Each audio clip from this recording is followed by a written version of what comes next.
गरीब घास के ससुराल में आई अमीर बहू। गायत्री का पूरा परिवार घर में सो रहा होता है। तभी आधी रात को बहुत जोरों से बारिश शुरू हो जाती है और उनके घर की कच्ची छत से मिट्टी गिरने लगती है। तभी शादी के सपने देख रहा सुमित नींद में गाना गाने लगता है। बहारो फूल बरसाओ, मेरा महबूब आया है, मेरा महबूब आया है।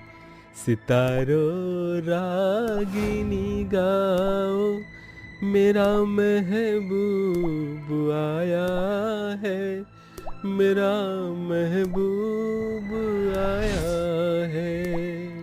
जोर जोर से बारिश होने के कारण घर की छत जगह जगह से टपकने लगती है और बारिश का पानी गायत्री के चेहरे पर गिरता है। ये झरना कहाँ से फूट रहा है? हे भगवान, ये तो घर में बारिश का पानी भरने लगा है। रोहन, दीपिका, जल्दी उठो। अजी, आप भी उठो।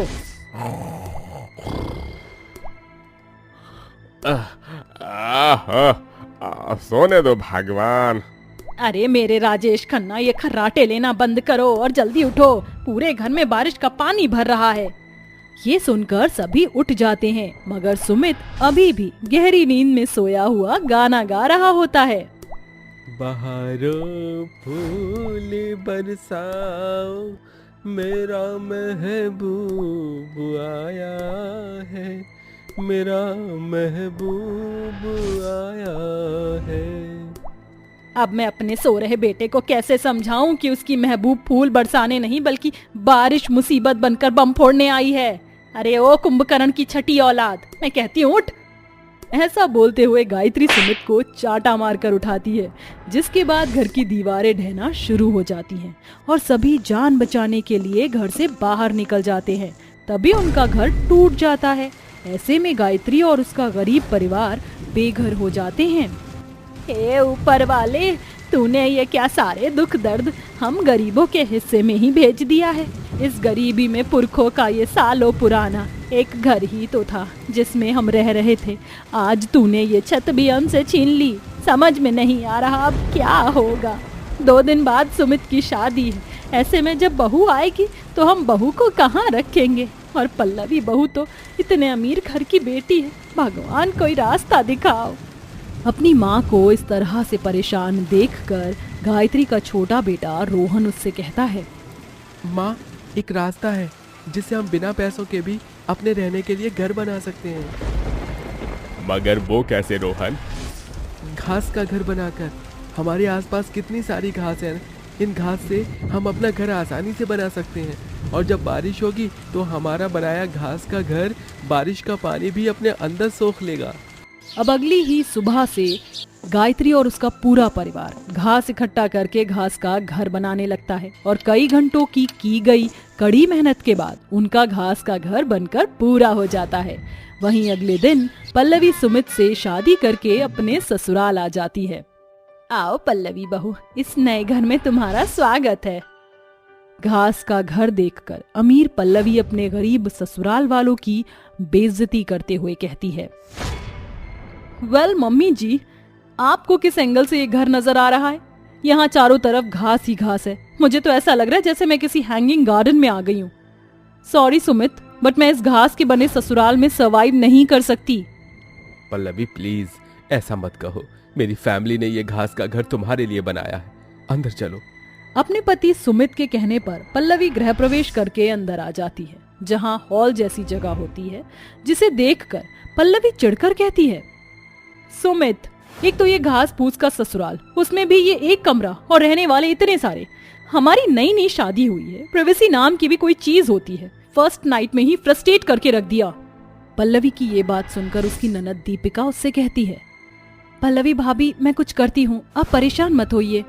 दीपिका एक स्टूल पर चढ़कर घर के बीचों बीच पर्दा डाल देती है, जिसे देखकर पल्लवी कहती है, क्या बात है मेरी बॉनी ननद, है हाइट तुम्हारी ठीक से 4 फुट भी नहीं, मगर दिमाग एकदम तेज है।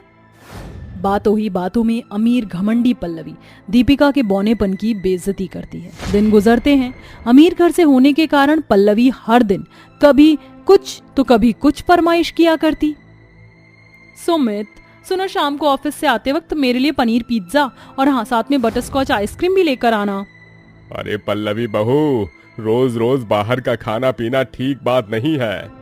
तेरे ससुर जी बिल्कुल ठीक कह रहे हैं बहू, और जितने में तेरा एक पिज्जा आएगा उतने में घर के लिए राशन आ जाएगा और सभी खाना खा पाएंगे। मम्मी जी, पापा जी, आप दोनों की प्रॉब्लम क्या है? जब देखो मुझे रोकते टोकते रहते हैं। और पापा जी, आप तो खुद घर में बैठे मुफ्त की रोटियां तोड़ रहे हैं। अगर आपने जवानी में खुद कमाया होता तो आज कम से कम इस घास फूस के ससुराल में नहीं होते हम। एक तो सबके सब मेरे पति की कमाई खा रहे हैं और मुझे ही सुना रहे हैं। बस करो पल्लवी, मैं अपने परिवार वालों के लिए एक शब्द भी नहीं सुनूंगा। तो क्या करोगे? हाथ उठाओगे? मारोगे मुझे? आखिर ऐसा भी क्या गलत बोल दिया है मैंने? अब क्या इन गरीब भिखारी फटीचरों के कारण मैं अपनी फरमाइश करना बंद कर दूं? ये सुनकर सुमित गुस्से में पल्लवी को खींचकर जोरदार थप्पड़ मार देता है। सुमित, तुमने मुझ पर हाथ उठाया, अपनी पत्नी को मारा? हाँ, मैंने तुम पर हाथ उठाया, मगर तुम्हें थप्पड़ एक पति ने नहीं बल्कि एक बेटे ने मारा है, जिसके माँ बाप की तुमने बेइज्जती की है। तुम्हें थप्पड़ एक भाई ने मारा है, जिसकी बहन के कद का तुमने मजाक बनाया था। ठीक है, अगर तुम्हें तुम्हारे घर वाले तुम्हारी बीवी से ज्यादा प्यारे हैं तो इनके साथ इस घास फूस के घर में रहो। मैं जा रही हूँ। पल्लवी को जाता देखकर दीपिका कहती है, पल्लवी भाभी, मैं आपके आगे हाथ जोड़ती हूँ, प्लीज भैया को छोड़कर मत जाइए। अब आप जैसा चाहोगी वैसे रहना, और मैं माँ बाबू जी मिलकर हम सब खूब मेहनत करेंगे और बहुत जल्द आपके लिए एक अच्छा घर बना देंगे। अपने गरीब ससुराल वालों के रोकने पर पल्लवी रुक जाती है। अगले दिन से राजेश जंगल से लकड़ियां काट कर उनकी गठरी बनाकर बाजार में बेचने चला जाता है। लकड़ी ले लो, लकड़ी 1 किलो लकड़ी का गट्ठा ले लो, सिर्फ 50 रुपए में। आओ आओ और ले जाओ मोटी सूखी हुई आंच के लिए लकड़ी। एक तरफ गरीब राजेश बाजार में जमीन पर बैठकर लकड़ी बेचता है, वहीं दीपिका घास के बने घर के हिस्से में छोटा सा पार्लर खोलकर 2 कुर्सियां रख देती है, जहां मलाइका और रीटा नाम की 2 लंबी चौड़ी सहेलियां मेकअप कराने आती हैं। कोई है यहाँ?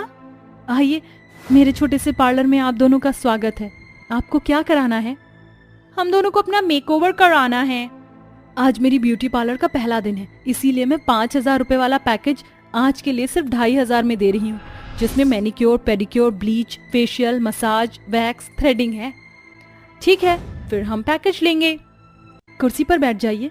मलाइका कुर्सी पर बैठ जाती है, मगर उसके लंबे और अपने छोटे होने के कारण दीपिका का हाथ मलाइका के चेहरे तक नहीं पहुंच पाता। अब क्या करूं, मैं तो बहुत छोटी हूं, कुछ कर दीपिका। दीपिका एक कुर्सी पर खड़ी होकर मलाइका का मेकओवर कर देती है, जिसके बाद वह रीटा का भी मेकओवर कर देती है और मलाइका उसे पैसे देती है। ये लो तुम्हारे पैसे। वैसे देखने में तो तुम ठीक से 3 फुट भी नहीं लगती, मगर हम जैसे कस्टमर को हैंडल कर लिया। बाय द वे, तुम ना अपने पार्लर का नाम चेंज करके द बॉनी ब्यूटी पार्लर के नाम से रख लो। Bye bye. दीपिका की छोटी हाइट का मजाक बनाकर दोनों लड़कियां चली जाती हैं, जिससे दीपिका की आंखों में आंसू भर आते हैं। तभी पल्लवी वहां आकर उसके आंसू पोंछती है। पल्लवी भाभी, आप मुझे माफ कर दो। मैं जानती हूँ तुमने ये ब्यूटी पार्लर सिर्फ इसलिए खोला ताकि कमाकर मेरे रहने के लिए अच्छा घर बनाओ, इसलिए बाऊजी भी भरी गर्मी में बाजार में लकड़ियां बेच रहे हैं। मगर आज मुझे समझ में आ गया है कि एक हंसते खेलते घर परिवार के लिए बड़ा घर बार या बंगला होना जरूरी नहीं, बल्कि प्यार जरूरी है, जिसके साथ झोपड़ी में भी खुशियों भरी जिंदगी जी जा सकती है। पल्लवी की ये बात उसकी सास गायत्री सुन लेती है। बिल्कुल ठीक कहा तूने बहू, आज तुझे सही मायने में घर परिवार की अहमियत पता चल गई है। अब हम खुश रहेंगे। उस दिन के बाद से पल्लवी अपने गरीब सास ससुर, ननद, देवर और पति के साथ घास के बने उस छोटे से ससुराल में खुशी खुशी रहने लगती है। राजेश परेशान चेहरा लिए हुए डिलीवरी वार्ड के बाहर खड़ा था। तभी अंदर से एक नर्स हाथों में एक बच्ची को लेकर बाहर आती है। मुबारक हो, बेटी हुई है। राजेश नम आंखों से अपनी बेटी को गोद में लेता है। मेरी बच्ची, तुझे देखकर तेरे बाबूजी बहुत खुश हैं। अच्छा नर्स, मेरी पत्नी ममता कैसी है? देखिए, उनकी हालत बिल्कुल भी ठीक नहीं। उन्होंने आपको अंदर बुलाया है। राजेश अंदर आता है, जहां ममता बहुत ही दर्द में होती है। सुनो जी, मेरे जाने का वक्त आ गया है। ऊपर वाले ने मुझे माँ बनने का सुख तो दिया, मगर इतनी और उम्र नहीं दी कि ये माँ अपनी मासूम बच्ची को अपना दूध तक पिला सके और अपनी ममता उस पर लुटा सके। वादा करो आप हमारी बच्ची का ख्याल रखोगे, उसे खूब पढ़ाओगे लिखाओगे। हाँ ममता, मैं वादा करता हूँ, मैं हमारी बेटी को बहुत पढ़ाऊंगा। ये मेरे कोख के 9 महीने का फल है जिसे इस माँ ने बड़ी तपस्या के बाद पाया है, इसलिए इसका नाम पूजा रखना। दुनिया से जाते हुए ममता के यही आखिरी लफ्ज होते हैं। अपनी पत्नी की मौत पर राजेश फूट फूट कर रोता है और अपनी बेटी की परवरिश के लिए माया से दूसरी शादी कर लेता है। माया, तुमसे दूसरी शादी मैंने अपनी निजी जरूरतों के लिए नहीं की है, बल्कि इसलिए की है कि मेरी मासूम बच्ची को माँ मिल सके। पूजा मेरी ममता की आखिरी निशानी है। ममता चाहती थी कि पूजा खूब पढ़े लिखे। अजय आप चिंता मत कीजिए, ममता दीदी का ये सपना जरूर पूरा होगा। आज से पूजा मेरी बेटी है, मैं इसे अपने सीने से लगा कर रखूंगी। लाइए बच्ची को मुझे दे दीजिए। माया अपनी झूठी बातों से राजेश को यकीन दिला देती है, मगर जब राजेश काम पर चला जाता है तो वो पूजा को भूखे जमीन पर सुला देती है। कुछ दिनों बाद माया गर्भवती होकर एक बेटी को जन्म देती है जिसका नाम चंचल रखती है। अपनी बेटी के जन्म के बाद पूजा के लिए माया के मन में सौतेलेपन का फर्क और भी ज्यादा बढ़ जाता है और वक्त के साथ अब 5 साल बीत जाते हैं। सुनो जी, अब हमारी बेटी 5 साल की हो गई है, उसका स्कूल में एडमिशन करा दो। हाँ माया, मैं कल ही चंचल और पूजा का स्कूल में एडमिशन करा दूंगा। अगले दिन राजेश अपनी दोनों बेटियों को स्कूल में एडमिशन करा देता है। अब चंचल और पूजा स्कूल जाने लगती है। पूजा को पढ़ना बहुत अच्छा लगता था, इस वजह से वो क्लास के टेस्ट में बहुत अच्छे नंबर लाती है। वहीं चंचल का पढ़ाई में बिल्कुल भी मन नहीं लगता था, जिस कारण हर बार टेस्ट में उसके 0 मार्क्स मिलते थे। इस वजह से उसके टीचर से उसे डांट पड़ती थी। पता नहीं मेरी सौतेली बहन हर बार टेस्ट में इतने अच्छे नंबर कैसे ले आती है। इसके पढ़ाकू होने की वजह से हर बार इसको टीचर से शाबाशी मिलती है और मुझे डांट पड़ती है। इसका तो कुछ करना पड़ेगा। तभी क्लास टीचर कहती है, सारे बच्चे कल की क्लास में मैथ का इक्वेशन सॉल्व करके आएंगे। फिर दोनों बहनें छुट्टी के बाद एक साथ घर आती है। अरे आ गई मेरी प्यारी बेटी, क्या बात है? मेरी चंचल को भूख लगी है। बताओ मेरी रानी बेटी को क्या खाना है, पास्ता, पिज्जा या कुछ और? माँ मुझे पिज्जा खाना है। पिज्जा का नाम सुनकर पूजा अपनी सौतेली माँ को उम्मीद भरी नजरों से देखकर कहती है, माँ मुझे भी पिज्जा खाना है। पूजा की पिज्जा खाने की ख्वाहिश को सुनकर उसकी सौतेली बहन चंचल उसकी चोटी खींचते हुए कहती है, खबरदार, जो आज के बाद मेरी माँ को अपनी माँ कहा तो ये तेरी माँ नहीं बल्कि सिर्फ और सिर्फ मेरी माँ है। अपनी माँ को तो तू पैदा होते ही खा गई, मनहूस है तू मनहूस। माँ चंचल झूठ कह रही है ना, मेरी माँ तो आप हैं। पूजा आंसू भरी आंखों से माया का आंचल पकड़कर ये कहती रही। तभी माया उसे खुद से दूर करते हुए कहती है, तेरी बहन बिल्कुल ठीक कह रही है, तू जिम्मेदार है अपनी माँ के मौत की। इस बात का पूजा के दिमाग पर गहरा असर पड़ता है और वो खुद को कमरे में बंद करके फूट फूट कर रोते हुए सो जाती है। तभी रात को उसका पिता राजेश उसके कमरे में आता है। पूजा, क्या बात है मेरा बच्चा? हाँ, मेरी फूल सी बच्ची का चेहरा इतना मुरझाया हुआ क्यों है? पिताजी, मेरी माँ कौन थी, वो कैसे मरी? अपनी माँ के बारे में पूजा को पूछता हुआ देखकर राजेश उसे ममता के बारे में बताता है, जिसके बाद पूजा आंसू पोंछकर कहती है, पिताजी अब मैं खूब पढ़ूंगी और माँ के सपने को पूरा करूंगी। पूजा देर रात तक पढ़ते हुए टेबल पर सर रखकर सो जाती है। तभी उसकी सौतेली बहन चंचल कमरे में आकर उसके कॉपी पर स्याही फैला देती है। बेचारी मेरी बहन, कितनी मेहनत से ये मैथ का इक्वेशन सॉल्व किया था, मगर मैंने इसकी पढ़ाई बिगाड़ दी। सुबह जब पूजा जागती है तो अपने नोटबुक के पन्नों पर स्याही बिखरी हुई देखकर वो बहुत रोती है। तभी एक दिन पूजा जब किताब पढ़ रही होती है, तभी चंचल उससे उसकी किताब छीन लेती है। चंचल, तुमने मेरी किताब क्यों छीन ली? मेरी किताब मुझे वापस कर दो, मुझे पढ़ना है। नहीं देती मैं तुझे तेरी किताब। बोल क्या कर लेगी? मुझे खेलना है और तू मेरे साथ चल, वरना मैं तेरी इस किताब को फाड़ दूंगी। नहीं, ऐसा मत करना। फिर पूजा चंचल के साथ किकली खेलने लगती है। तभी बहुत जोर की बारिश शुरू हो जाती है और चंचल जानबूझकर पूजा को कीचड़ में गिरा देती है। चंचल, ये क्या किया तुमने? मुझे कीचड़ में गिरा दिया। आखिर मैंने तुम्हारा क्या बिगाड़ा है जो तुम मेरे साथ इतना बुरा करती हो? तुम बहुत बुरी हो।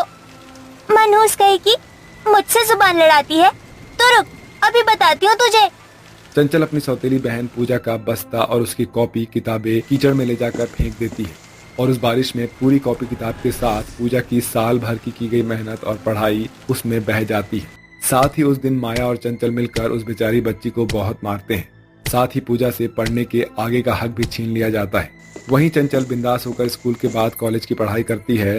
अब दोनों बहनें शादी के लायक हो जाती हैं। अब राजेश अपनी बेटियों के लिए लड़के ढूंढने लगता है और सुमित्रा अपने दोनों बेटों प्रतीक और यश के लिए पूजा और चंचल को पसंद कर लेती है। भाई साहब, मुझे आपकी दोनों बेटियां यश और प्रतीक के लिए पसंद है। आप शादी की तैयारी शुरू कीजिए। मैं जल्दी से जल्दी पूजा और चंचल को अपने घर की बहू बनाकर ले जाना चाहती हूँ।